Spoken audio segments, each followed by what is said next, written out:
That being said, so I'm based in Los Angeles, and so it's always a pleasure to be here in India.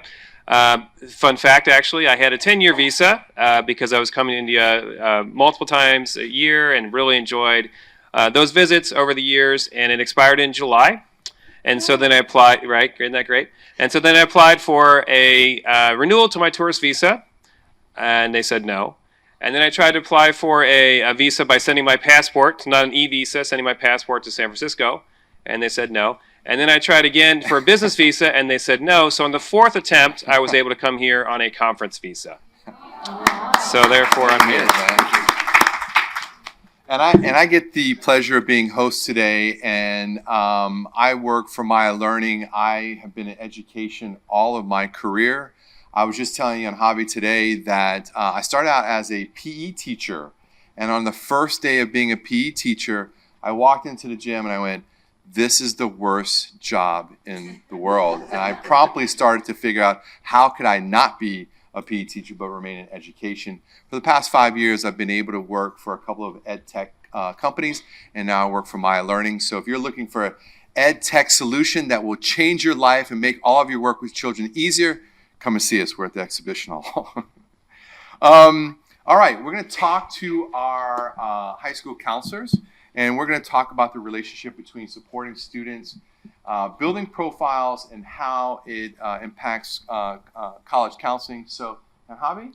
Sure. So, of course, as we know, profile building is a really, really important aspect of a student's journey. And, of course, the student's journey is academic and everything else, but there's equal importance required for the non-academic side of it also. And profile building, I think, is nothing but their daily life, right? I think it's just extra pressure when they think of profile building as a proper, something different and only are focusing on college.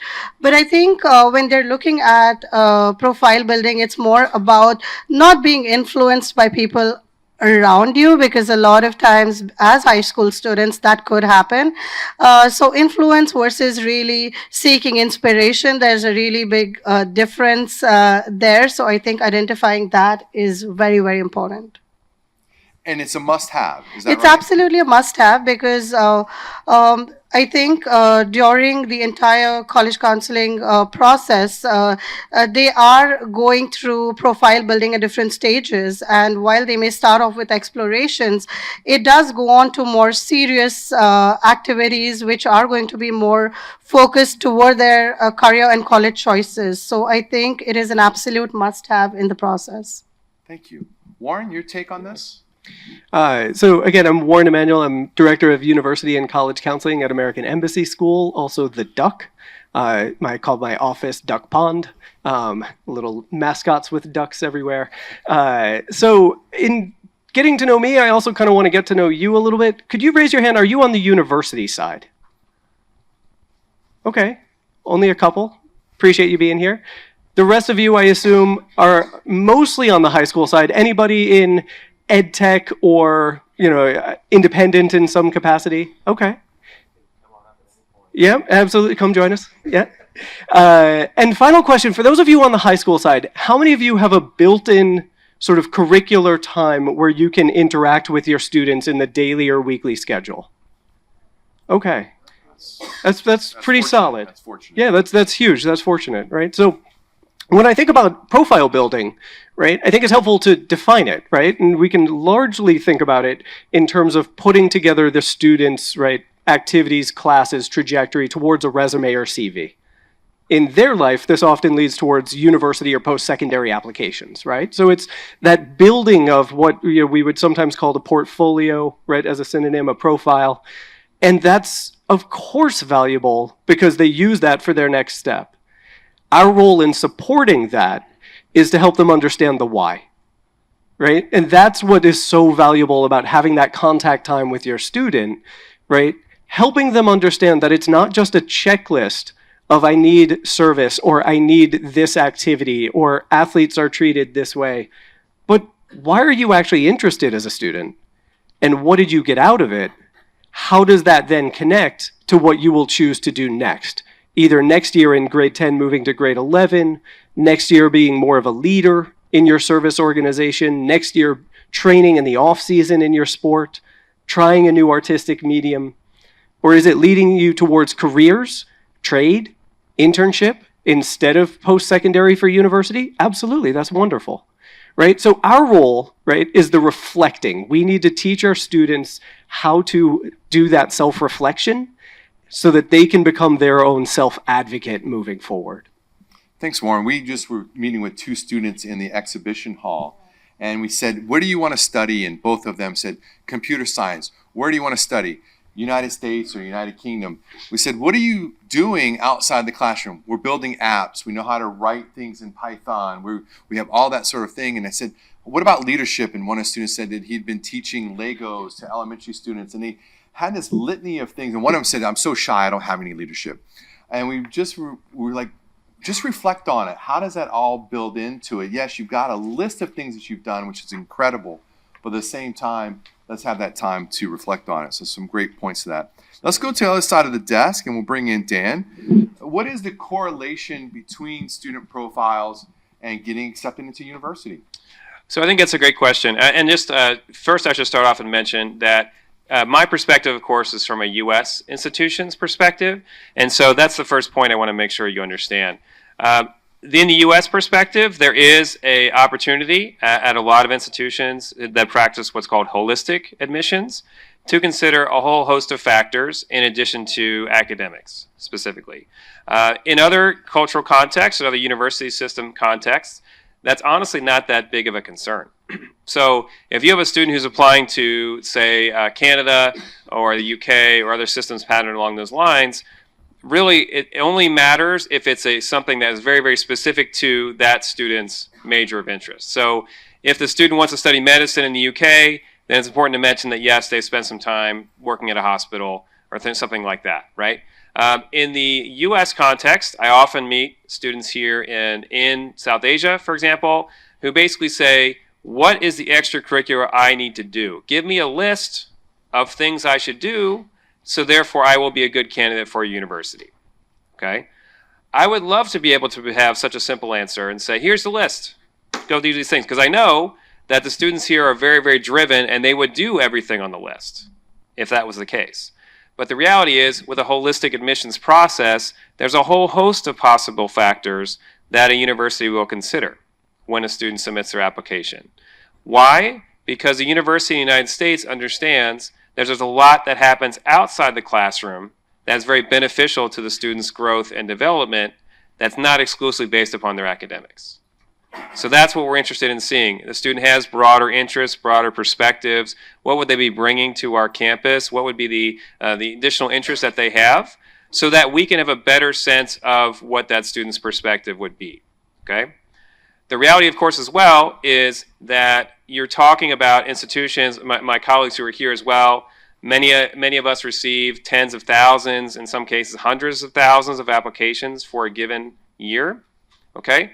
So the reality is that, for example, a couple years ago, I saw that there's a very, very big trend for students to work at high school, your students that you're working with, to be published authors in their research, okay?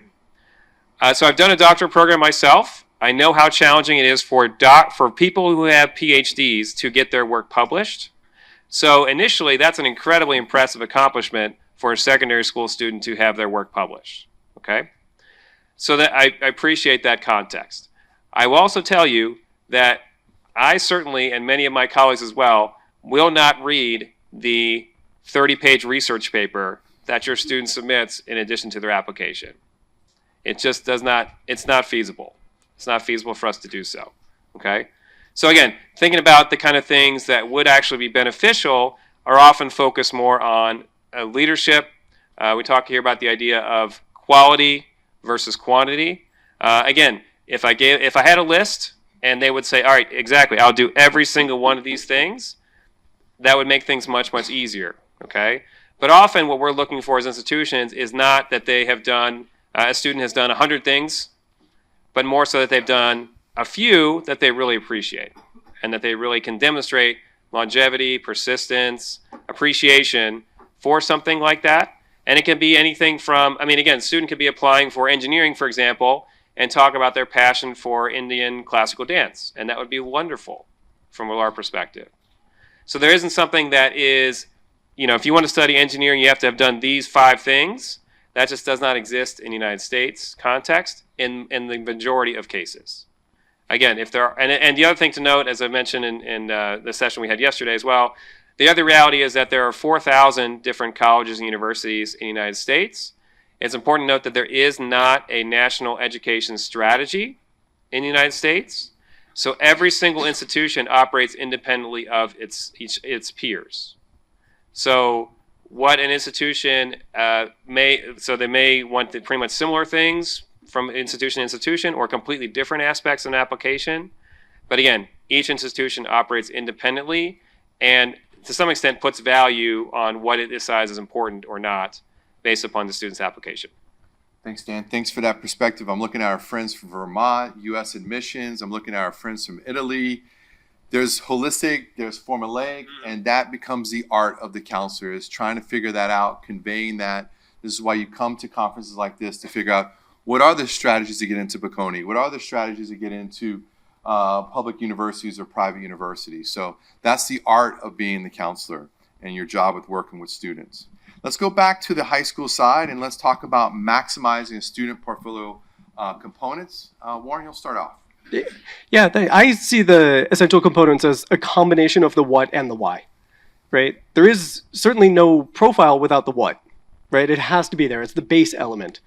But the profile really only reaches, in sort of American parlance, a C, a B minus, if you only have the what, right? It's the why, it's the reflection that brings you to that B plus A minus A, right, in American language, right, to think about how to actually maximize what it is, right, that the student is trying to learn about themselves and what they're trying to convey to a Bocconi, to a Vermont, to a Flame, to whatever it is, right? I think it's trying to link what is happening in the classroom with what is happening beyond the classroom in many contexts. Now, that's not universal. Your student can simply have an interest in dance, and that is magnificent, and they should be proud of that. And that's fine. That does not have to link, as Dan said, to their interest in engineering. However, when they are able, as kind of Tim was talking about, to link, well, I have this computer science class, and I have this coding skill set, but I have no idea why I'm doing it or what I just am learning all these coding languages, that comes across as less impressive than I know I want to merge it with education because I love tutoring. I'm interested in the gamification of education and where that will go and how that can relate to underserved communities in my home country. Okay, now we're talking about a profile building, right? Being able to link an academic interest, an academic course, a skill set outside with the activities and knowledge that you're building. That's true profile build, right? That's where the beyond the classroom and the classroom link to become so impressive. And if you'll notice, right, it can be deliberate and thoughtful and intentional. Yes, there can be disparate tracks, but the most impressive often sees that big picture from that thoughtful, why am I doing it lens, right? With an aspect of kind of purpose, motivation, and intentionality. Thank you, Warren. Thank you. Jan Javi? Yeah, so in addition to that, I think Warren earlier asked a question as to how many how many of you have contact time with your students built into your curriculum, right? I think for me at my school, because it was a newer school that I came into and we were reevaluating a lot of the processes that we had, we realized that we didn't have timetabled lessons with our students. So we started off with grade 11 and 12. So even if it means it's only a question and answer session that they really have questions that they want answers to, even starting off with that and building in basic time commitment for them to know that it is really okay to be having these questions. And let's be honest, they're all high school students. Like, if we put ourselves in that same position, I don't think all of us had the answers at that given age, and I don't think they're expected to have those answers, right? So building in time is very, very important. Understanding context of your students and school is extremely important, which will of course lead to efficiency in students really valuing the information that you're sharing with them. Because if it's something that's totally not relevant to them, and if it's not something that they're going to be interested in, then how efficient is your effort going to be? And you don't want it to be a wasted effort, because all of us know there's a lot we do, right? So it's really important. An example of that is, at my school, we obviously, as many others in this room, we all have a university fair, right? And we really have a lot of universities coming in. And how are students going to be able to differentiate, understand, and really know how to navigate that? So maybe giving them navigation tools, like, for example, how I help them approach this is they receive a list of the universities. I go ahead and get inputs from the universities on the courses. I have a grid that I made, very university brochure style, which said that these are the courses that the university offers. This is the region and the university name. And, if you're interested in business, you go scroll through a column alongside all the university names. Maybe there's 50 there. But how do they know that any of these universities is going to offer a business or an international relations course? So sort of just creating that navigation tool. Sometimes I know it's extra effort for us, but if we actually set these processes right, it reduces effort in the longer run. So while setting it up maybe a lot of effort, I think it just helps in the long run, and makes everything far more efficient in terms of engagement with students. So I think that's a really important point, according to me. That's great. Thank you. If you took a pie chart and you thought about your job right now, how much time are you spending on the specific applications to schools with students? And then you compared it with how much time you're spending on profile building or just talking with the student to get to know them, talking about different pathways. I know for myself, it was probably 90% application time because I was still learning the process, making sure that I wasn't missing anything.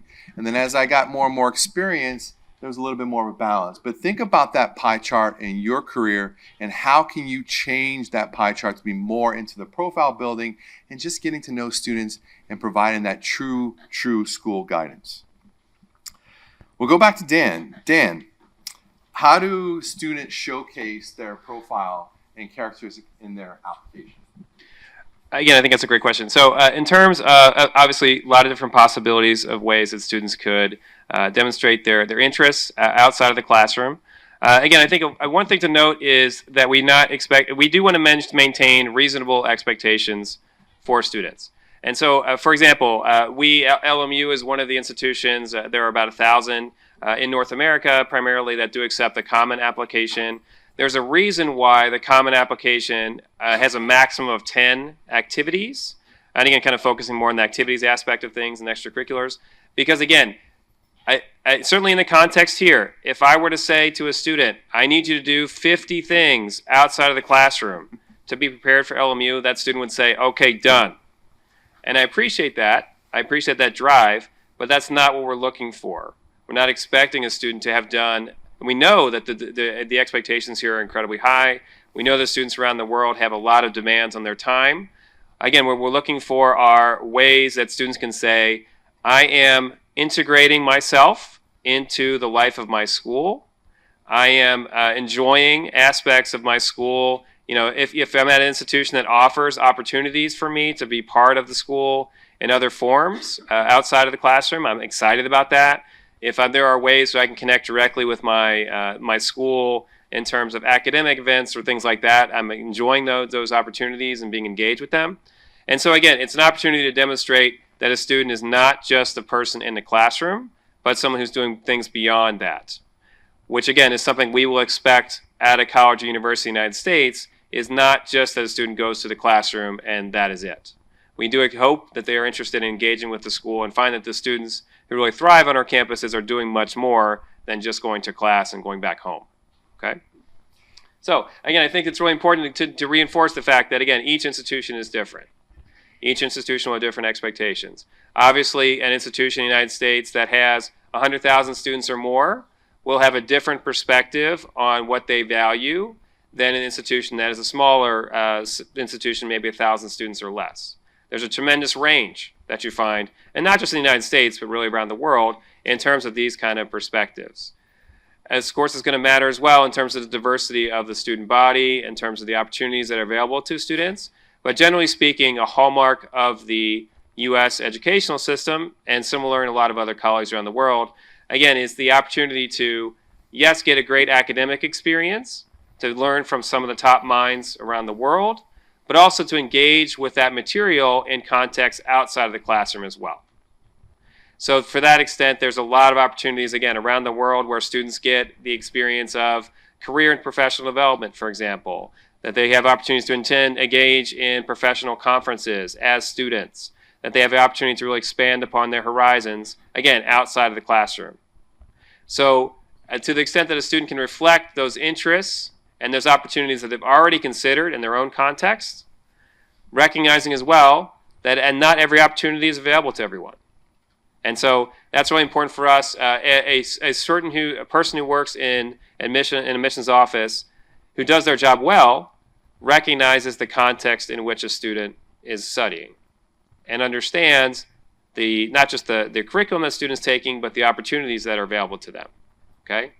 And again, we're not expecting a student to be active 24 hours a day, 7 days a week.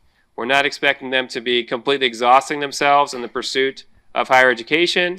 We're merely looking at the opportunity to understand a student better.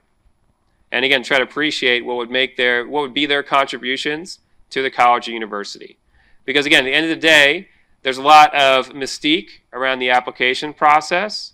But at the end of the day, the goal is to simply find students who can thrive when they arrive on the campus.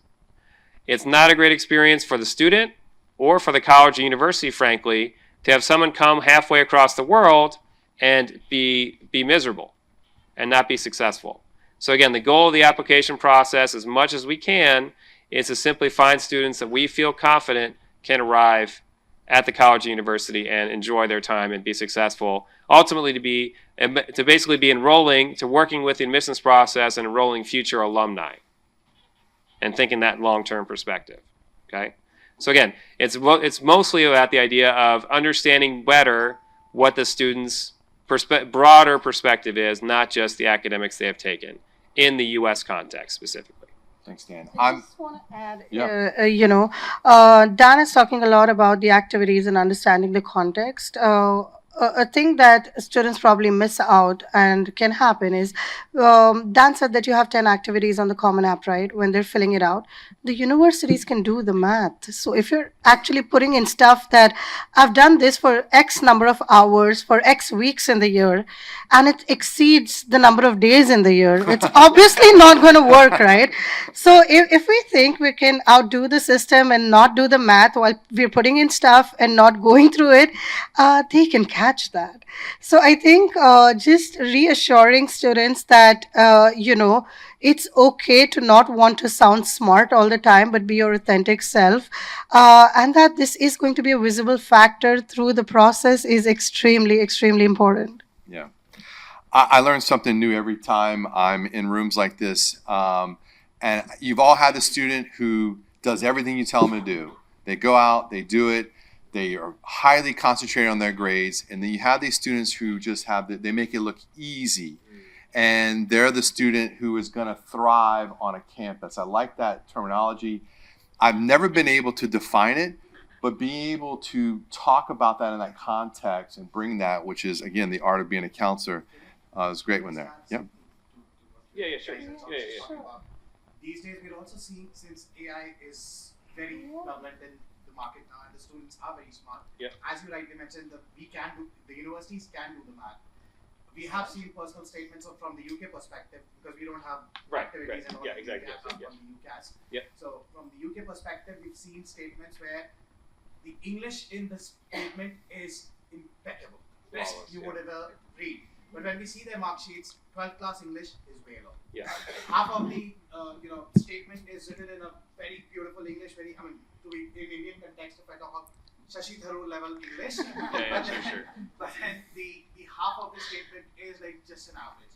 So this is also something which Most definitely, and they can see it. And of course, what we consciously at school do is if I even for a second, split second, feel like this does not sound like the student and it's not authentic, I run it by the English teacher as much as they hate it. But it's a way to know that if that language is really something that the student is used to on a day to day basis. And what we were actually suggesting is our coordinator suggested that if there is a single doubt that you have on the authenticity of the work, put it into Turnitin, and if it's not authentic, you have to say it back. Like you have to send it back and say that this is not something you will sign off on.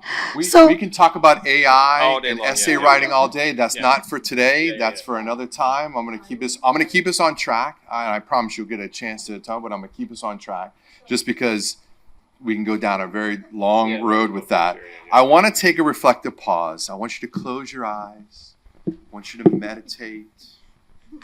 I want you to think about yourself and the role that you're doing, and that you're so happy to be here, then on your campus dealing with emails and all the kids with all their questions. You're here. And you're thinking about how it's wonderful that you're in education, and every year is a clean piece of paper that you can bring and improve your craft and help out your community.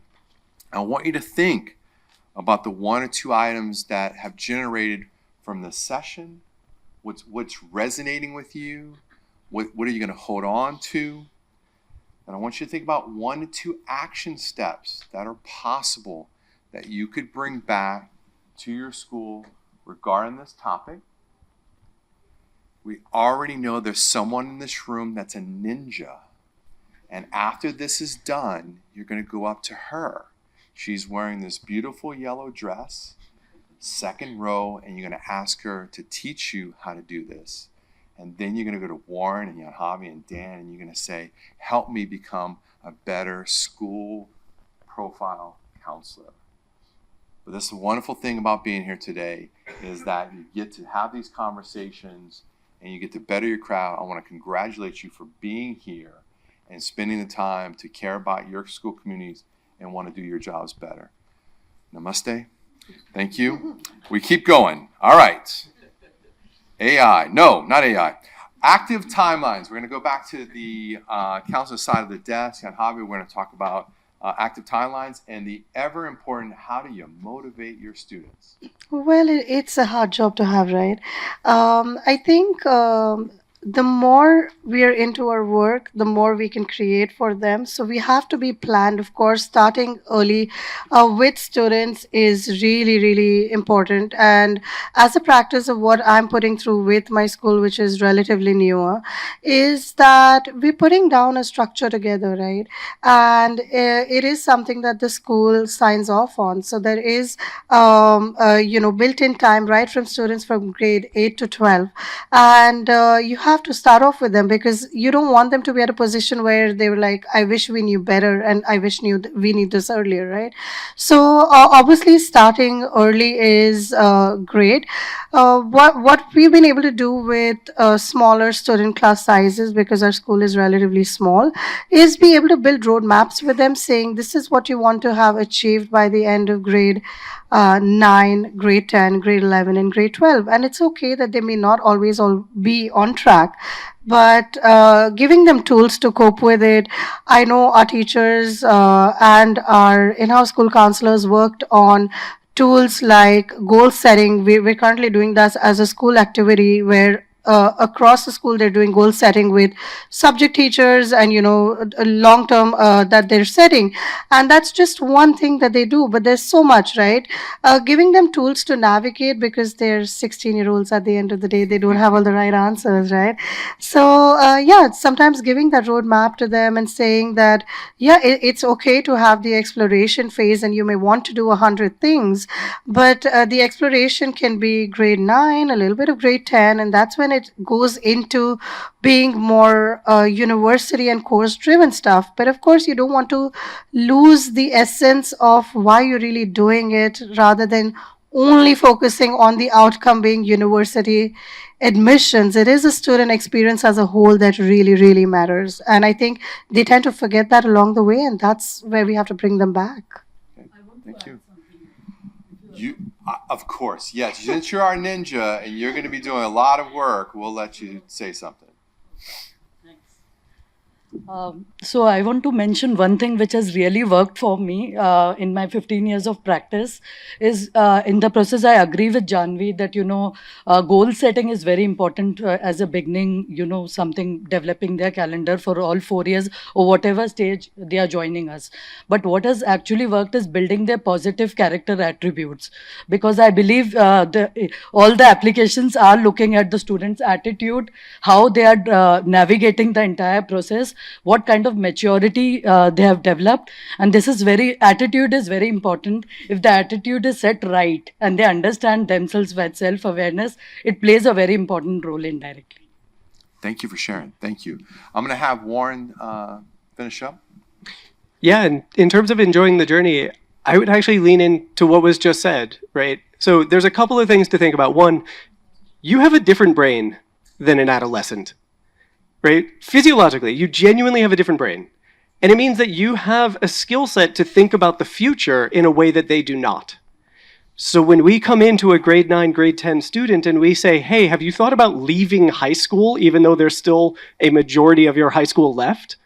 That's actually really intimidating, right? That's a really weird thing to hear. Welcome to high school, prepare to get out. Right? When you put it in certain terms, it actually is not, it doesn't make a ton of sense, right? And so how do you enjoy tomorrow and the journey as part of that? And that is not in conflict with leaving. That is the best preparation for leaving. And part of it is building the character. If you're familiar with VIA Character Strengths, it is a free resource that you can embed in your program. Comes out of positive psychology at the University of Pennsylvania, and Geelong Grammar in Australia does some really wonderful things with it as well. And now available on My Learning. I didn't actually know that. That's great. Sorry, no, that's sorry, I just wanted to say that. Fantastic, right? Via Character Strengths, just VIA. VIA. Yeah. Leaning into the VIA Character Strengths as a free resource, leaning into purpose mindset, right? And in terms of other free resources, repurposing college admission related materials without the university element. So for example, almost every college or university in a North American context will ask one of two questions. One, what is your most meaningful activity? Well, that doesn't have to be a university related question. That's absolutely wonderful to ask anyone in grade 10. Or why this college? Okay, we'll repurpose that to why are you applying for this honor society? Why are you applying to be a leader in this student government club? Right? Just repurpose the things that are out there. Go on Common App, look at all the supplemental questions, look at the USC fun ones. How do you, right? They're great questions, right? Think about it. There's all these things that we can just repurpose without necessarily having to spend a ton of money. That being said, paid assets can be really, really helpful.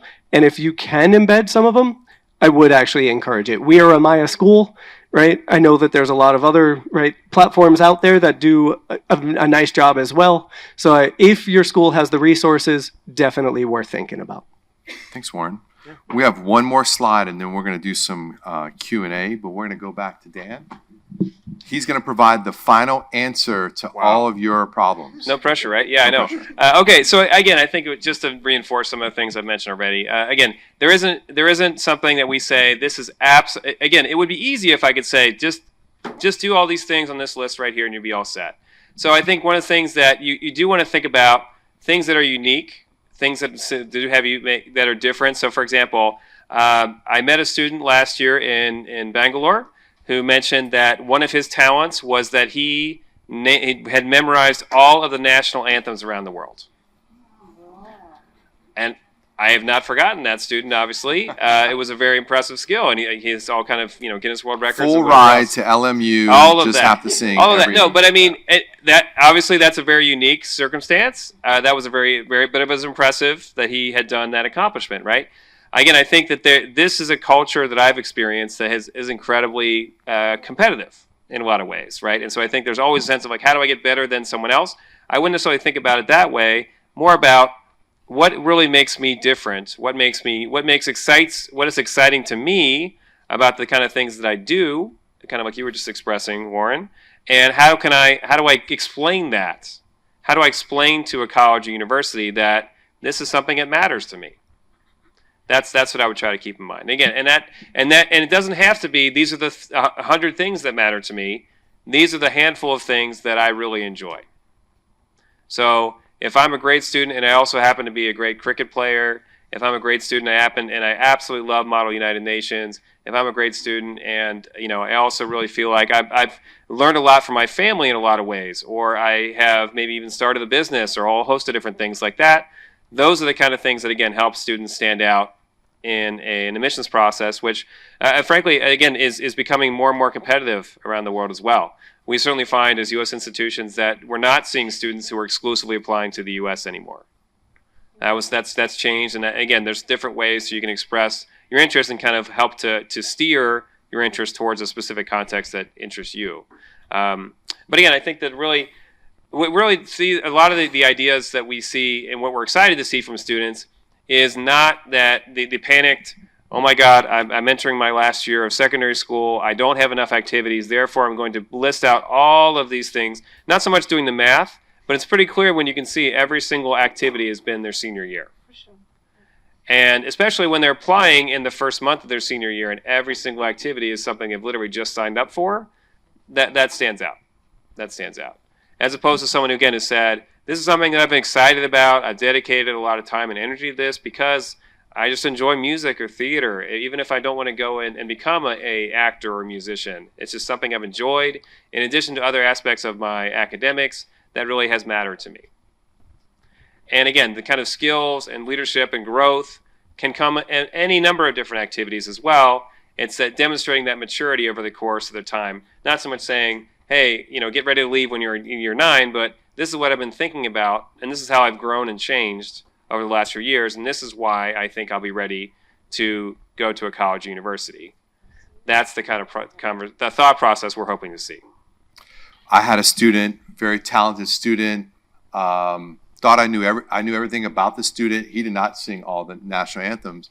And it was only through a parent questionnaire that we started sending out. We wanted parents to give their words of wisdom about their own child, and it was very revealing. And we found out the student, like in his spare time, make different languages like Klingon and things like that. And I chastised the student. I said, why did you not tell me this is what you do in your spare time? This is gold. And he hadn't known it, but it was just going through a process of something we implemented and getting feedback from parents that I learned about that. I'm going to skip over the final thoughts because we're going to end with that. I do want to open up to Q&A now. Yes, sir. Or comments, whatever you'd like to do. So in connect of this, as well as the topic that we're talking about, building a book now, there are two approaches. One is like, what Steve Jobs says, learn calligraphy, probably never knew that how would it be used, but then connecting the dots. Yeah. Would you consider that or another thing, for instance, memorizing all the national anthems if a person is working towards international relations or music, or so maybe it would amplify the effectiveness. But if somebody is into, say, economics or international business, maybe memorizing the foreign exchange rates would be more related. I would disagree. I would politely disagree. He remembering the national anthems. This is something that is so random, and you can apply so many different skills that go into memorizing a national anthem that could be applied to multiple careers. So I would just disagree, but that's just the most memorable part about that was that it was national anthems. It wasn't exchange rates. So No, that wasn't it. My point is, when universities evaluate it, would you see that how is it building up synergies or in line with it, or something? So I would just say this again. It's. I know this is frustrating. It kind of goes back to the classic answer of it depends, right? But it really does matter in terms of. So, for example, if you have a student who really wants to apply to, let's say, an MIT or a California Tech or something like that, then it's very important for them to demonstrate these are the types of science and technology skills and activities that I've done and up until this point, right? If you are applying to another institution that's a much broader kind of perspective, then there isn't a specific thing that they have had to have done. And in fact, it doesn't have to necessarily connect with each other.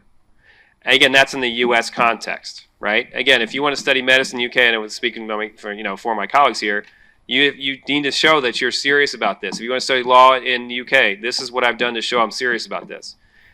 in a way, that one of the things that's unique about the U.S. system is you can come in and say, I don't really know what I want to do. I'm okay with doing a whole host of things, and that is very welcomed in the U.S. context. And so that's the component that, again, there isn't. Many times I have that. What is the conversation with the student is, what is the specific extracurricular I need to do? And there's not an answer to that. Can I just add? Yeah. From a different perspective. Because I am, as I said, I'm from the UK sector.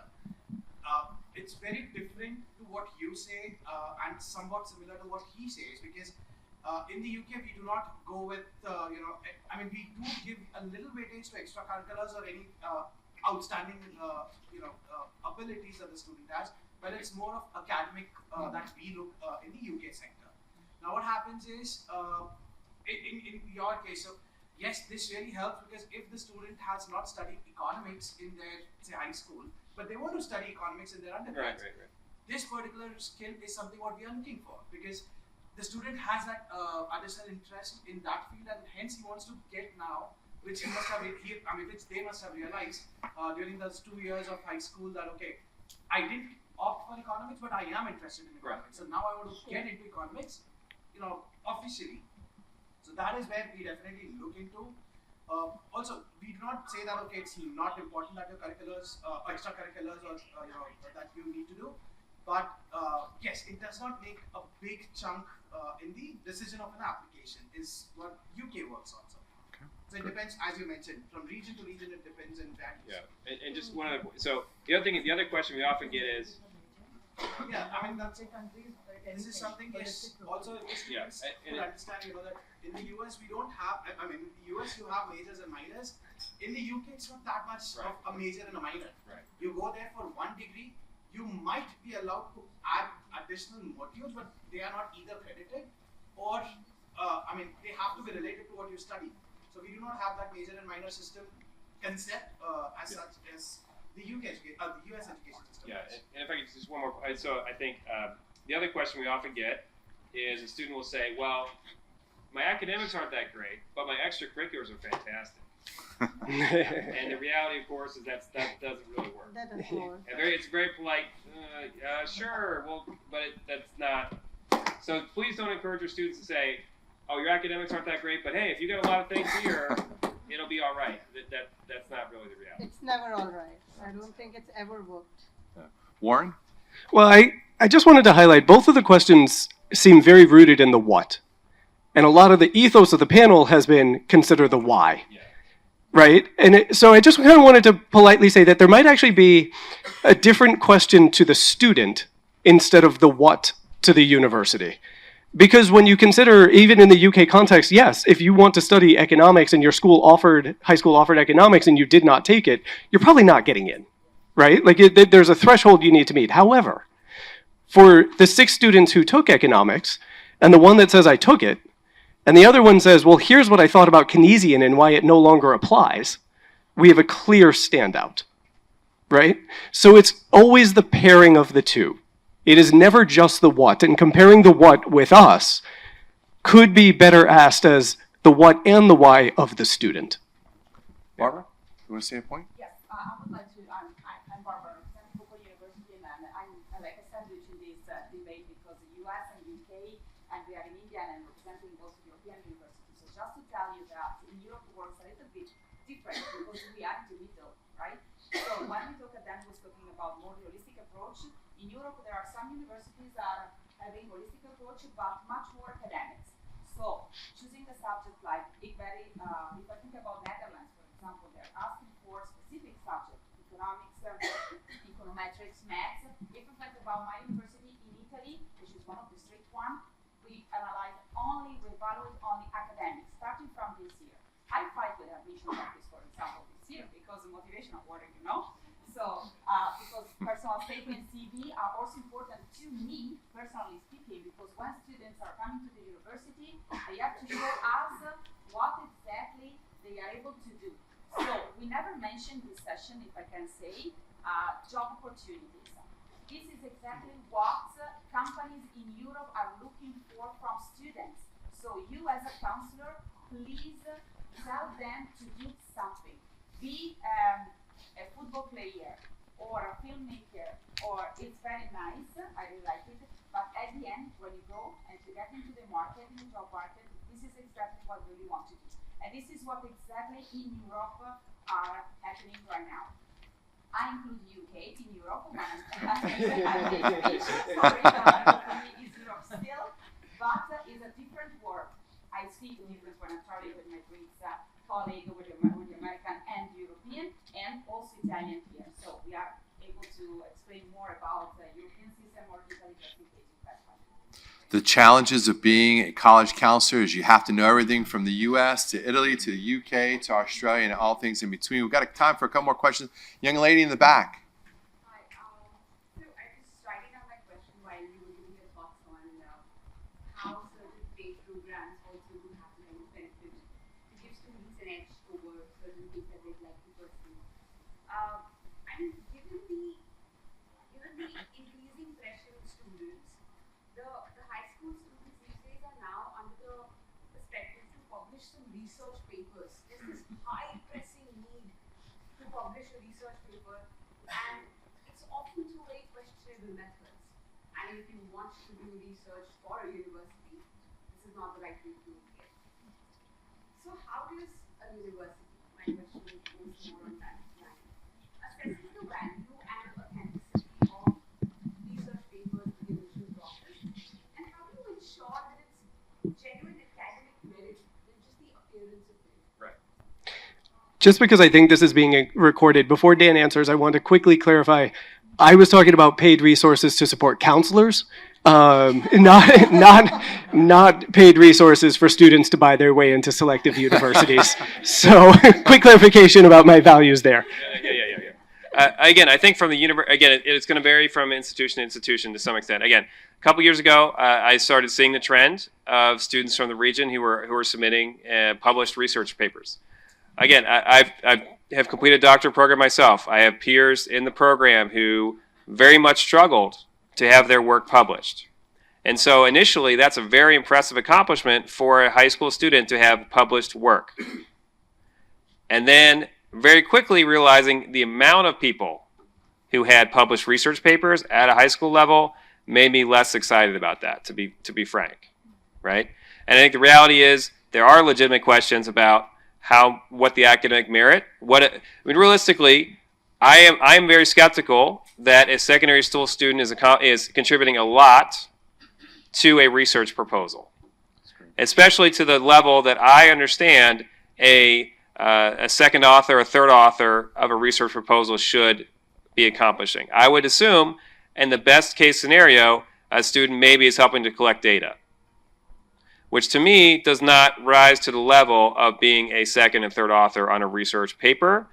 And again, just to reinforce, I have not spoken to any colleagues, so please, if this is not the case from our university colleagues in the room, any university colleague who will take the time to actually read the research paper itself. Occasionally, the student will link that or try to submit it as part of the application process. I do not have time. I have not know anyone else who has time to read the entire research paper and digest it in any form or fashion. So I would not encourage a student. I think realistically, it's important to recognize that there are certainly incredibly accomplished students who are capable. I'm not suggesting it's not possible, but just the volume of students who've accomplished this same task, to me, makes me much more skeptical about what this really means. Do you want to add something on? We've had the 5-minute warning. I don't want to have the music start playing as I do my Oscar-winning speech. Molly, you got a couple things to say? Yeah, if I could just compliment what Dan has already shared. University of Vermont, Molly Witt, been in the business for about 20 years now. Agreed, have seen such an increase in pay-to-play activities, and I trust none of it. So unless, the first thing I do if I see that written on an application is I check the letter of recommendation. There are mechanisms now to pay for not getting it recognized that this is a paid thing. Right. One of the best things you can do as a counselor, is storytell. Collect profiles of students and tell the stories. And then you're going to invite the Dans, the Barbaras, the Mollys that come to your school, and they're going to tell your community that doing research like this is not a way of getting ahead. We have plenty of questions, and I promise you we'll do that. I want to give our panelists 25 seconds each for a final thought. Okay. I'm going to go to Warren. It's 25 seconds. I'm timing you. Go, Warren. Final thoughts. Talk about purpose, not passion. Passions are often selfish. They do not always contribute back. But a purpose helps a student actually collate everything that they want to do to give meaning. And it will land better both as a person and in a college application. I would want students to remember that integrity is extremely important, and we spoke about value systems, right? So do not deviate from that. Empathy is another thing that I don't think they should be moving away from when they're going through this whole process as a student. So yeah, some of those things I think are non-negotiable. So really figuring out what that is really important. I would just reinforce what Warren has said. It's the why. It's the why. This is what the whole point of the why do you want to do this? That's really the question. And it's hard. It's hard to convey that on paper. I understand that. It's hard for us as admissions counselors to sift through thousands and thousands of students and really determine that. But again, why? Why do you want to do this? That's the point. That's what is motivating you. I know we can talk about this all day. We're going to end the session now if you want to talk to our panelists as we make our way out. But before you go, because we talked about social media influencing, if you'd like to be part of my selfie and want to move towards the center as you're going out, I'm going to take a selfie right here, and I want all